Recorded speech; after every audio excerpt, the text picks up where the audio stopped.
Good evening. Welcome to the Daily Discourse. Tonight, and probably every Monday, will be about the very basics of meditation, completely foundational and absolutely applicable to day-to-day life. It's going to be a brief one tonight, but a good starting point.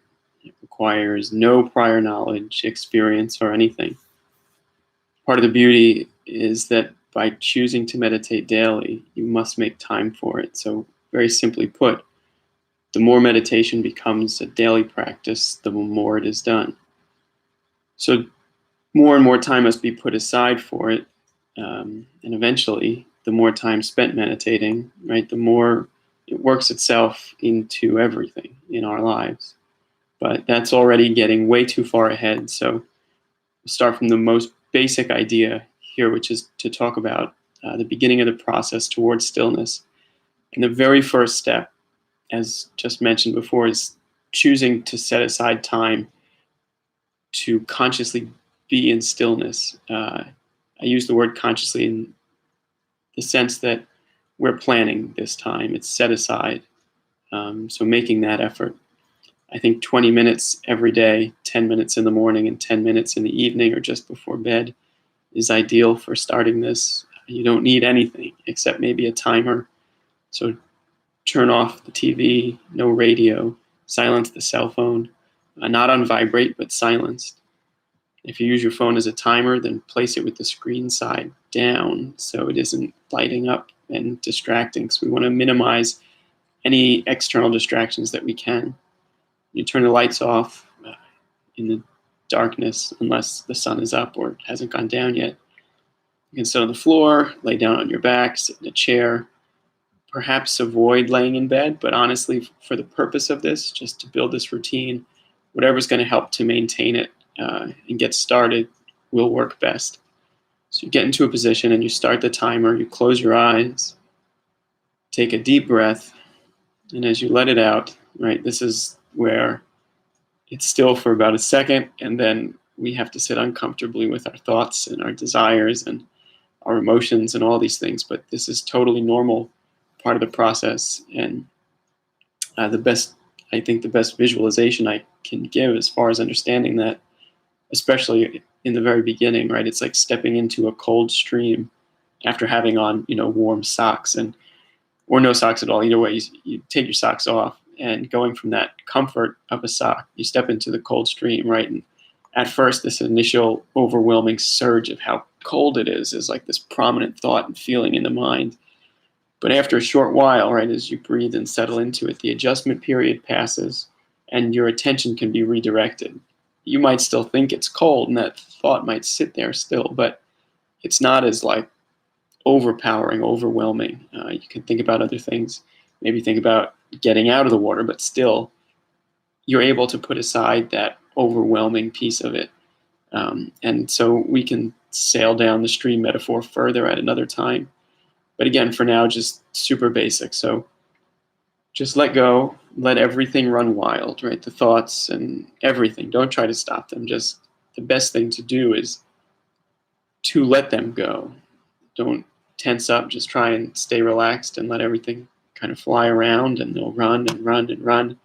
Eventually, over time, if not right away, it'll slow down enough that the idea of stillness is somewhat tangible, but not quite there. So the very important part for now is just giving your thoughts a space, right? Because every day is full of external stimuli between many things. It could be school, work, chores, a commute, family obligations, the list goes on. It's different for everybody, and different things affect people differently. But the basis of it is the same, because we have all of these other things, and then typically speaking, free time is also filled with stimuli, with movies, with music, with friends, conversations. Everything is then just placed into our mind. Our mind is constantly taking all this in, and it all sits there, and it becomes more and more compacted because we try and fit more into this limited space until we can't fit anymore. And people begin quite literally to feel like they can't take anymore. And then sometimes it's, the most unassuming thing that sets somebody off, like a cat sneezing, and then whammo, everything comes flying out all over the place. And There's other examples of this too that we see day to day. People will say they're feeling worn out or emotionally on edge. And so much exhaustion comes from holding on to too many things. As small as they might be, it all adds up.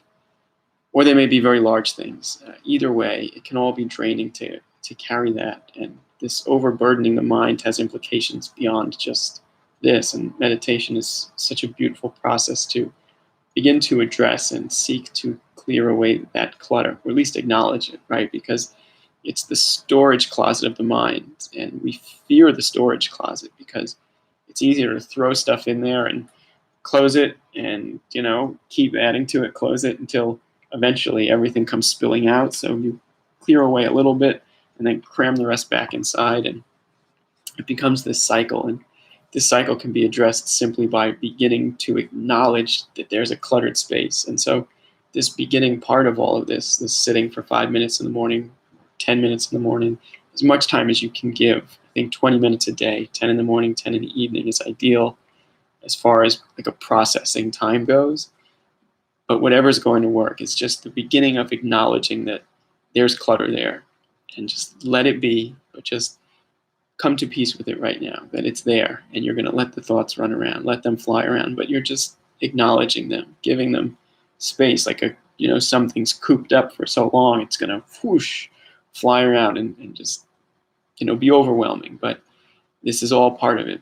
And for now, right, just sitting for 10 minutes every morning, 10 minutes every evening, with closed eyes while the thoughts run around. This is acknowledging that they're there. And due to lack of a better phrase, it's helping to address this hoarding problem. Too much gets hung on to, both consciously and unconsciously, and this is okay, but this is a process of letting go and being more free, overall being more free and freeing ourselves of the internal clutter. I use the word free there as far as having more freedom. I use that very loosely, and we'll get into that in sessions on this further down. But freeing ourselves of the clutter is the best first step right after acknowledging it. So some people, they take their clutter and they can organize it really well, and more can be stored and it looks really nice and neat, but it's still exhausting and stressful to carry it around, keep track of it, find new places to store it.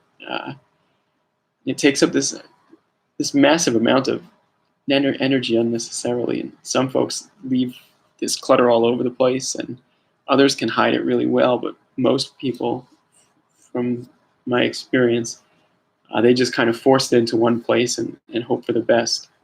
So as the process of untangling and decluttering begins, it can be very intense, and the strangest things might come up, but just let them. And it's a necessity right now to develop this longer process of creating internal peace, internal space, and internal peace and emptiness. And I think, again, moving forward, I'd like to expand upon this every Monday. So if it resonates, I don't want to discourage you from sitting in external silence, because it won't be internal silence, for 20 minutes each day. Again, to reiterate, 10 upon waking up, 10 before bed. And as per the morning session, perhaps not the moment you wake up, but instead wake up, stand up, stretch a little bit, wiggle your toes, and then do it. Just have some kind of in-between period before, just waking up and then meditating. Maybe good to just kind of get the blood flowing a little bit, and it might be more beneficial in regards to this process, separating the two. So I'm looking forward to doing the next part of this, and which will be next Monday. We'll still do the daily discourse every day, Monday through Saturday, but Mondays will be focused on meditation. So as always, thank you for listening, and God bless. Take care, and see you tomorrow.